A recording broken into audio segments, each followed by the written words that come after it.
Hi hello ನಮಸ್ತೆ all, welcome and welcome back to Shriram vlogs.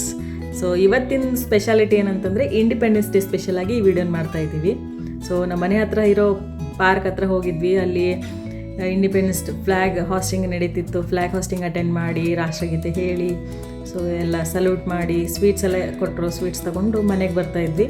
ಆ ಟೈಮಲ್ಲಿ ಒಂದು ಸ್ಕೂಲ್ದು ಪ್ರೊಸೆಷನ್ ಹೋಗ್ತಾ ಇತ್ತು, ಏನು ಪ್ರಭಾತ್ ಪೇರಿ ಅಂತೀವಿ ಕನ್ನಡದಲ್ಲಿ.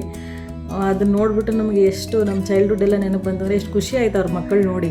ನಾವು ಇಂಡಿಪೆಂಡೆನ್ಸ್ ಡೇಗೆ ಹೇಗೆ ಭಾಷಣ ಅದು ಇದು ಪ್ರಿಪೇರ್ ಆಗ್ತಿದ್ವಿ ಅದೆಲ್ಲ ನೋಡಿಬಿಟ್ಟು ಖುಷಿ ಆಯಿತು. ಆಷಾಢ ಮಾಸದಲ್ಲಿ ಬನಶಂಕರಿ ಟೆಂಪಲ್ ಹೋಗ್ಬೇಕಂತ ತುಂಬ ಅಂದ್ಕೊತಿದ್ವಿ. ರಶ್ ಇರೋದಕ್ಕೆ ಹೋಗೋಕ್ಕಾಗಿರಲಿಲ್ಲ. ಇವತ್ತು ಫ್ರೀ ಇದ್ದೀವಿ ಅಂಥೇಳಿ ಇಬ್ಬರೂ ಬನಶಂಕರಿ ಟೆಂಪಲ್ ಹತ್ರ ಹೊರಟ್ವಿ. ನೋಡಿ ಬನಶಂಕರಿ ಟೆಂಪಲ್ ಬಂದೇ ಬಿಡ್ತು. ದೇವಸ್ಥಾನಕ್ಕೆ ಹೋದ್ಮೇಲೆ ಇಬ್ಬರೂ ಕೈಕಾಲು ಮುಖ ತೊಳ್ಕೊಂಡು ಹಾಗೆ ದೇವ್ರ ದರ್ಶನ ಮಾಡೋಕ್ಕಂತ ಹೊರಟ್ವಿ. ಅಷ್ಟೊಂದೇನು ರಶ್ ಇರಲಿಲ್ಲ, ಮಾಮೂಲಾಗೇ ಇತ್ತು ಟೆಂಪಲ್ಲು. ಡೈರೆಕ್ಟ್ ಎಂಟ್ರಿನೇ ಬಿಡ್ತಿದ್ರು. ಹೊರಟ್ವಿ ದರ್ಶನ ಮಾಡೋಕ್ಕಂತ. ಸೊ ಬೆಂಗಳೂರಿನ ಬನಶಂಕರಿಲಿರೋ ತಾಯಿ ಬನಶಂಕರಿ ದೇವಸ್ಥಾನದ ಮೂಲ ವಿಗ್ರಹವನ್ನು ಬಾದಾಮಿ ಬನಶಂಕರಿಯಿಂದ ತಂದು ಸ್ಥಾಪನೆ ಮಾಡಿದರು. ಯಾವಾಗ ಅಂದರೆ 1915ರಲ್ಲಿ ಈ ದೇವಸ್ಥಾನದಲ್ಲಿ ಮೂರ್ತಿಯನ್ನು ತಂದು ಸ್ಥಾಪನೆ ಮಾಡಿದರು. ಸೊ ಈ ದೇವಸ್ಥಾನದ ಇನ್ನೊಂದು ವಿಶೇಷತೆ ಏನಂತಂದರೆ, ಈ ದೇವಿಯನ್ನು ಯಾವಾಗಲೂ ರಾಹುಕಾಲದಲ್ಲಿ ಪೂಜೆ ಮಾಡ್ತಾರೆ. ಅದಕ್ಕಾಗಿ ದೇವಿಯನ್ನು ರಾಹುಕಾಲದ ಅಧಿದೇವತೆ ಅಂತ ಕರೀತಾರೆ. ಅದು ಈ ದೇವಸ್ಥಾನದ ಸ್ಪೆಷಾಲಿಟಿ. ಮತ್ತು ನೀವು ನೋಡ್ತಿರ್ಬೋದು ಅಲ್ಲಿ ಇಲ್ಲಿ ಕೆಲವಷ್ಟು ಭಕ್ತರು ಕೈಯಲ್ಲಿ ಒಂದು ತಟ್ಟೆನಲ್ಲಿ ನಿಂಬೆಹಣ್ಣಿನ ದೀಪ ಇಟ್ಕೊಂಡಿದ್ದಾರೆ. ಸೊ ನಿಂಬೆಹಣ್ಣಿನ ದೀಪ ಬೆಳಗೋದು ಕೂಡ ಒಂದು ವಿಶೇಷತೆ ಇಲ್ಲಿ. ಮುಖ್ಯವಾಗಿ ಮಂಗಳವಾರ, ಶುಕ್ರವಾರ, ಭಾನುವಾರದ ಟೈಮಲ್ಲಿ ನಿಂಬೆಹಣ್ಣಿನ ದೀಪ ಹಚ್ಚೋಕ್ಕೆ ಅಸಂಖ್ಯಾತ ಭಕ್ತರು ಇಲ್ಲಿ ನೆರೆದಿರ್ತಾರೆ.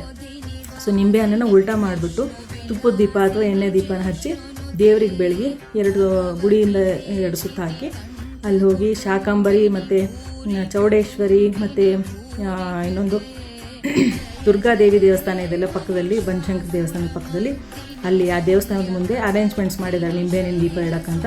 ಸೊ ಅಲ್ಲಿ ಹೋಗಿ ಇಡ್ತಾರೆ. ಅದು ಒಂದು ಪ್ರತೀತಿ. ಏನಾದರೂ ಕೋರಿಕೆ ಬಿಟ್ಕೊಂಡಿರ್ತಾರಲ್ಲ ಅದು ನೆರವೇರಲಿ ಅಂಥೇಳಿ 3 ವಾರ ಅಥವಾ 5 ವಾರ ಆ ಥರ ನಿಂಬೆಹಣ್ಣಿನ ದೀಪ ಹಚ್ತಾರೆ.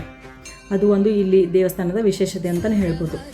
ಮತ್ತು ನಾವೂ ಬಂದು ಇಲ್ಲಿ ಶಾಕಂಬರಿ ಅಮ್ಮನವರು, ಬನಶಂಕರಮ್ಮ, ಆಮೇಲೆ ದುರ್ಗಾದೇವಿ ಅಮ್ಮನವರು, ಚೌಡೇಶ್ವರಿ ಅಮ್ಮನವ್ರದ್ದು ದರ್ಶನ ಮಾಡಿದ್ವಿ. ಹಾಗೆ ಮುಂದೆ ದರ್ಶನ ಮಾಡ್ಕೊಂಡು ಮುಂದೆ ಬರ್ತಾಯಿದ್ವಿ. ಅಲ್ಲಿ ಒಂದು ಹರಕೆ ಕಲ್ಲು ನೋಡಿದ್ವಿ. ಆ ಹರಕೆ ಕಲ್ಲು ಏನಪ್ಪ ಅಂತ ಅಲ್ಲಿ ವಿಚಾರಿಸಿದಾಗ ನಮಗೆ ಗೊತ್ತಾಗಿದ್ದೇನೆಂದರೆ, ಆ ಹರಕೆ ಕಲ್ಲನ್ನು ನಮಸ್ಕಾರ ಮಾಡಿ 2 ಕೈಯಿಂದ ಜೋಡಿಸಿ ಹಿಡಿದಾಗ ಆ ಕೈ ತಾನಾಗೇ ಮುಂದೆ ಬಂದು ಕೂಡ್ಕೊಂಡ್ರೆ ನಾವು ಬೇಡ್ಕೊಂಡಿರುವಂಥ ಕೋರಿಕೆಗಳು ನೆರವೇರುತ್ತೆ, ಅಮ್ಮ ನೆರವೇರಿಸ್ಕೊಡ್ತಾರೆ ಅನ್ನೋದು ಅಲ್ಲಿನ ಪ್ರತೀತಿಯಾಗಿದೆ. ಇಲ್ಲಿ ನೋಡ್ತಿರ್ಬೋದು, ನಾನು ಆವಾಗಲೇ ಹೇಳಿದ್ನಲ್ಲ ನಿಂಬೆಹಣ್ಣು ದೀಪ ಹಚ್ಚಿಟ್ಟಿರ್ತಾರಂತ, ಅದೇ ಇದು. ಸೊ ನಾವು ದೇವಸ್ಥಾನನ 1-2 ರೌಂಡ್ ಹಾಕಿ ದೇವ್ರ ಹತ್ರ ನಮಸ್ಕಾರ ಮಾಡಿ ಒಂದು ಸ್ವಲ್ಪ ದೇವಸ್ಥಾನದಲ್ಲಿ ಕೂತ್ಕೊಂಡು ಇನ್ನೇನು ಮನೆಗೆ ಹೋಗೋಣ ಅಂತ ಹೊರಟಿದ್ವಿ. ಅಲ್ಲಿನೂ ಇಂಡಿಪೆಂಡೆನ್ಸ್ ಡೇ ಸ್ಪೆಷಲ್ ಅಂತ ಹೇಳ್ಬಿಟ್ಟು ದೇವಸ್ಥಾನದಲ್ಲೂ ಫ್ಲ್ಯಾಗ್ ಹಾಸ್ಟಿಂಗ್ ಮಾಡಿದರು. ಆಮೇಲೆ ಅಲ್ಲಿ ಅನ್ನದಾಸೋಹ ಭವನ ನೋಡಿದ್ವಿ, ಅಲ್ಲಿ ಪ್ರಸಾದ ಇದೆ ಅಂತ ಹೇಳಿದರು. ಸೊ ಹಾಗೆ ನಾವು ಪ್ರಸಾದ ತಿನ್ಕೊಂಡು ಹೋದ್ರಾಯ್ತು ಅಂತ ಬಂದ್ವಿ. ದೇವಸ್ಥಾನದಲ್ಲಿ ಇವತ್ತು ಖಾರ ಪೊಂಗಲ್ ಮತ್ತು ಸ್ವೀಟ್ ಪೊಂಗಲ್ 2 ಮಾಡಿದರು. ನಾವು ಪ್ರಸಾದ ಸ್ವೀಕರಿಸಿ ಇನ್ನೇನು ಮನೆಗೆ ಹೊರಟ್ವಿ. ಹೀಗೆ ನಮ್ಮ ವೀಡಿಯೋಸ್ ನಿಮ್ಗೆ ಇಷ್ಟ ಆಗಿದ್ದರೆ ಲೈಕ್ ಮಾಡಿ, ಶೇರ್ ಮಾಡಿ, ಸಬ್ಸ್ಕ್ರೈಬ್ ಮಾಡಿ. ಶ್ರೀರಾಮ್ ವ್ಲಾಗ್ಸ್ನ ಹೀಗೆ ಸಪೋರ್ಟ್ ಮಾಡಿ. ಧನ್ಯವಾದಗಳು.